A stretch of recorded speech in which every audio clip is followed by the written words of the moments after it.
नमस्कार दोस्तों, हमारी आज की कहानी है सास के बारे में ऐसी सोच से बहू को हुई आत्मग्लानि। कहानी पसंद आए तो चैनल को सब्सक्राइब जरूर करना। अमीर घर के यहाँ से रिश्ता आया देख रजनी के पिता बहुत खुश हुए। अमीर घर की मालकिन सुमित्रा जी को रजनी पसंद आ गई और उन्होंने रिश्ते के लिए हाँ कर दी। यह सब देखकर सौतेली माँ को बर्दाश्त ना हुआ कि उसकी बेटियों के होते हुए रजनी की शादी अच्छे घर में कैसे हो सकती है। इसलिए जब रजनी की शादी हो गई, विदाई के समय सौतेली माँ ने सुमित्रा जी के खिलाफ कान भरने चालू कर दिए और बोली, रजनी बेटा, अपने गहने और चांदी के सिक्के वाला बैग अपने पास ही रखना। याद रहे, तुम्हारी सास को भी नहीं देना गहनों का बैग। यदि तुम्हारी सास ने गहनों का बैग ले लिया तो वह सारे गहने अपने पास रख लेगी ताकि तुम्हारी बेइज्जती कर सके और सबके सामने तुम्हारी गरीबी का मजाक उड़ाएगी और तो और तुम्हें ताने मारेगी, क्योंकि अमीर घर की सास पैसों की लालची और घमंडी होती है। सौतेली माँ की यह सारी बातें रजनी के मन में घर कर चुकी थी। रजनी की सुंदरता और संस्कारों पर मनमुग्ध होकर सुमित्रा जी ने उसे अपनी बहू बनाया था। रजनी के पिताजी छोटे से सरकारी नौकरी में थे, जबकि सुमित्रा जी का बेटा राजीव के घर का होटलों का बहुत बड़ा व्यापार था। शहर के कुछ बड़े व्यापारियों में उनकी गिनती थी। रजनी को एक जगह बैठाया और सुमित्रा जी ने उसके हाथों के पास पड़ा बैग उठाया और अपने कमरे में चली गई। रजनी एकदम से घबरा गई। सासू माँ ने, रजनी तेरे हाथों से गहनों का बैग क्यों ले लिया? कितना समझाया था माँ ने। सारा गहने और सभी को देने वाले पैसे इसी बैग में थे, इसे किसी को नहीं देना। ध्यान रखना कि ससुराल के आपाधापी में कोई तुम्हारे हाथ से ना ले ले। और यहाँ तो सासू माँ ने ही ले लिया, अब क्या करूँ? सोचते हुए एकदम सुन सी पड़ गई रजनी। सुन बहू, ये पासा खेलने की रस्म है।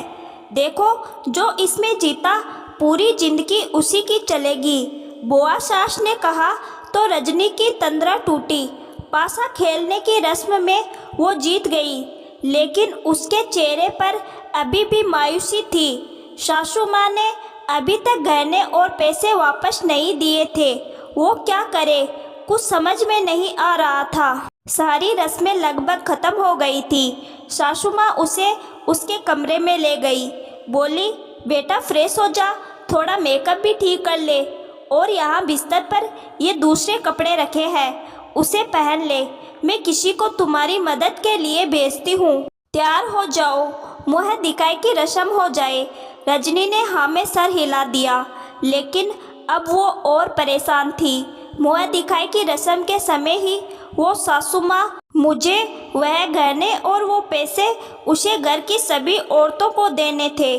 कैसे सासू माँ से कहे कि सासू माँ मेरे गहने मुझे दे दो। एक बार सोचा कि पूछ ले, लेकिन ससुराल का पहला दिन किसी भी लड़की के लिए मुश्किल से भरा होता है। वो किसी को नहीं जानती, ये भी नहीं जानती किसको क्या बुरा लगेगा या अच्छा। फिर वो चुपचाप तैयार होने लगी। तैयार होकर आईने के सामने खड़ी थी। तभी सुमित्रा जी रजनी के कमरे में आई और रजनी को वे सारे गहने और अपनी तरफ से बहुत सारे कीमती गहने उसको पहनाकर तैयार किया। तैयार होकर बाहर आई तो सुमित्रा जी ने आगे बढ़कर उसकी नज़र उतार ली। नज़र उतारते समय उनकी आंखें खुशी से झलझला गई। उन्होंने रजनी का माथा चूम लिया।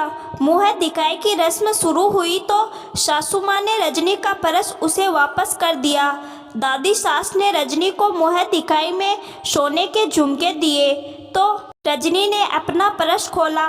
माँ के दिए चांदी के सिक्के की पोटली निकाली तो उसमें चांदी के सिक्कों की जगह सोने की अंगूठियां देख वो घबरा गई और सासू माँ की तरफ देखा तो सुमित्रा जी बोल पड़ी, बहू, दादी के पैर छुओ, माँ ने क्या दिया है इनके लिए, इन्हें दे दो। सासू माँ की बात सुनकर जैसे रजनी को किसी नींद से जगा दिया हो, झट से दादी के पैर छूकर उनके हाथ पर सोने की अंगूठी रख दी। अब सभी घर की औरतों को ऐसे ही सोने की अंगूठियां देकर पैर छुआ। सासू माँ आई तो दोनों हाथ उनके पैर पर रख दिए और उसकी आंखों से 2 बूंद आंसू उनके पैरों पर गिर पड़े। ये पश्चाताप के आंसू थे जो उसके मन में गलत ख्याल आया था सासू माँ के लिए। सुमित्रा जी ने अंगूठी लेकर रजनी को एक छोटी सी चौकी पर बिठा दिया। उस चौकी के चारों तरफ फूलों का मंडप बना था। जब सुमित्रा जी ने रजनी को चौकी पर बिठाया तो सभी औरतें वाह वाह कर उठी। सुमित्रा जी ने बहू को उठाकर गले लगा लिया। रजनी कुछ कहना चाहती थी लेकिन सासू माँ ने उसके होठों पर अपनी अंगुली रख दी और बोली, कुछ मत कहो बहू, सब ठीक है। मैंने जो आज किया वो मैं अपने बेटे और बेटी के लिए भी करती। क्या तुम मेरी बेटी बनकर नहीं आई? आज इन आँखों में आंसू आए, फिर कभी नहीं आने चाहिए। तुम मेरे घर की लक्ष्मी हो, तुम्हारा मान मेरा मान है।